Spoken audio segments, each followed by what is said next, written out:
Hi friends, Payel's কিচেনে সবাইকে স্বাগত জানিয়ে শুরু করছি আমার আজকের রেসিপি।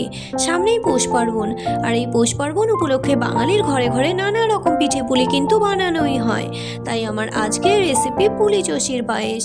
তাহলে চলো বন্ধুরা রেসিপিটি শুরু করি। প্রথমেই কিছুটা আতপ চাল জল দিয়ে ধুয়ে ড্রাই করে মিক্সিতে পাউডার করে আমি ছেঁকে নিয়েছি। এবারে পুলির পুর বানিয়ে নিচ্ছি। তাই জন্য কড়াইয়ে কিছুটা নারকেল গুঁড়ো, গুড়, চিনি আর অল্প একটু জল দিয়ে নেড়ে চেড়ে সব কিছুকে ভালো করে মিশিয়ে নিচ্ছি।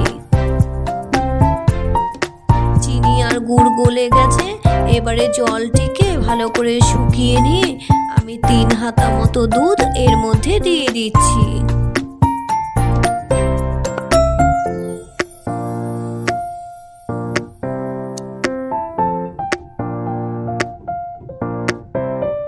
এখন একটু নেড়ে চেড়ে পুরটিকে আটো আটো ভাব করার জন্য একটি বলে কিছুটা চালের গুঁড়ো জল দিয়ে গুলে আমি পুরের মধ্যে দিয়ে দিচ্ছি।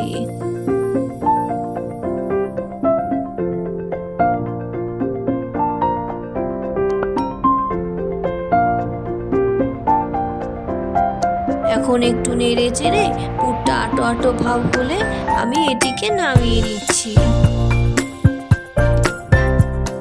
একটি কড়াইয়ে 2 কাপ মতো জল দিয়ে কিছুটা নুন দিয়ে আতপ চালের গুঁড়ো দিয়ে দিচ্ছি। চালের গুঁড়ো দেওয়ার সময় এইভাবে একটু নেড়ে নিচ্ছি যেন দলা পাকিয়ে না যায়।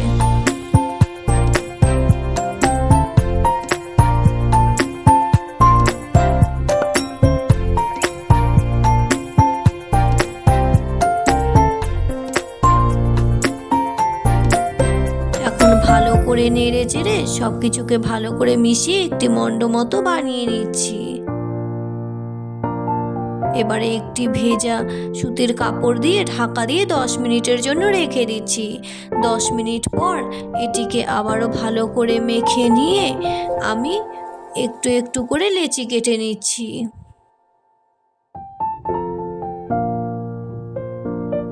হাতে একটু চালের গুঁড়ো মেখে লিচিটাকে হাতের সাহায্যে একটু গোল করে বাটির শেপ দিয়ে তার ভেতরে পুর ভরে পুলির মুখ ভালো করে সিল করে দিচ্ছি।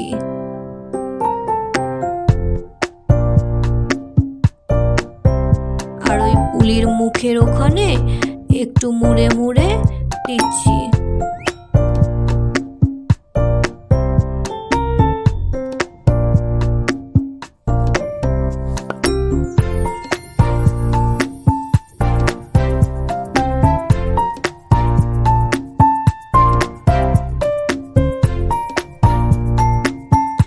এবারে হাতের সাহায্যে আমি চষিগুলো বানিয়ে নিচ্ছি। একইভাবে বাকি পুলি চষিগুলো আমি বানিয়ে নিয়েছি। আর চষিগুলো যাতে একটার গায়ে একটা লেগে না যায় সেই জন্য ওপর দিয়ে একটু চালের গুঁড়ো ছড়িয়ে দিয়েছিলাম। এখন দুধটিকে জাল করে নিয়েছি ভালো করে। এবারে পুলি চষিগুলো আমি এর মধ্যে দিয়ে দিচ্ছি।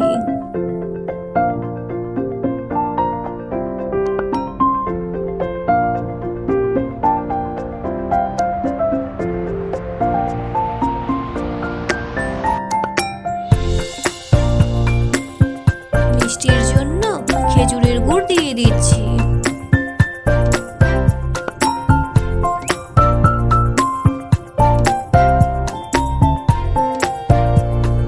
ভালো করে নেড়ে চেড়ে চষির পায়েসকে আমি নামিয়ে নিচ্ছি।